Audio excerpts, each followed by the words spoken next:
30వ తారీఖున ఈ కార్యక్రమం ఉగాది రోజున ప్రారంభించాం. ఏప్రిల్, జూన్ దీనికి ఏ విధంగా గవర్నమెంట్ అనేది ఒక ఫెసిలిటేటర్ మేము ప్రమోట్ చేస్తున్నాం.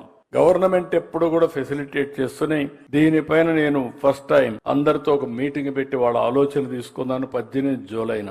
అదే మేరకు 27 జూలై అయితే నేను చాలా మంది డయాస్పోరా ఎన్ఆర్ఐస్ అందరితో మాట్లాడాం.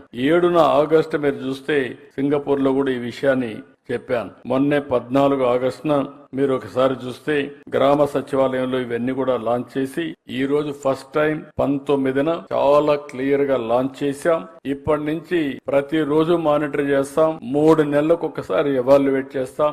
ఏ మార్గదర్శకులు బాగా పనిచేశారో, ఏ బంగారు కుటుంబాలు బాగా పైకొచ్చాయో అవన్నీ ఎప్పటికప్పుడు పెట్టి ముందుకు పోతామని చెప్పి కూడా నేను మీకు తెలియజేస్తున్నా.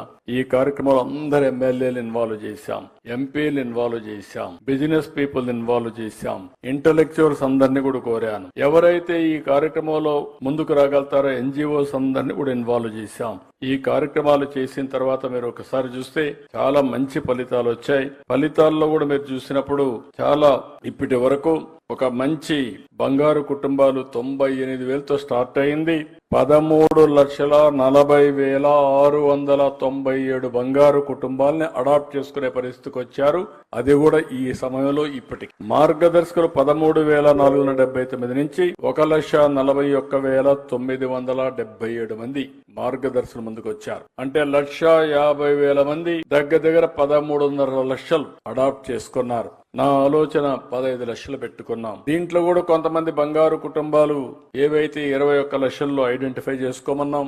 అదే సమయంలో మార్గదర్శకులు కూడా కొంతమంది ఇంకా కొన్ని పేర్లు కూడా వాళ్ళు కూడా అడాప్ట్ చేసుకునే స్వేచ్ఛనిచ్చాం. మళ్లీ చెప్తున్నా, ఇది మానవతా దృక్పథంతో చేసే స్వచ్ఛంద కార్యక్రమం. మనసుండే వాళ్ళందరికీ ఒక వేదికగా దీన్ని పెట్టడం కోసం ముందుకు వచ్చాం. బలవంతం లేదు. ఒకవేళ బలవంతం చేస్తే ఒకసారి వచ్చి మళ్ళీ మీరు పారిపోతారు. కానీ ఒకసారి మీరు ఇన్వాల్వ్ అయిన తర్వాత మీరు చేయగలిగితే మాత్రం మీకు ఎక్కడా లేనటువంటి ఒక తృప్తిని ఇస్తుంది. ఈ రోజు మనం చాలా కార్యక్రమాలు చేస్తా ఉంటాం. ఏ కార్యక్రమంలో రానంత తృప్తి ఈ యొక్క సేవా కార్యక్రమంలో వస్తుందని చెప్పి కూడా నేను మీకు తెలియజేస్తున్నా.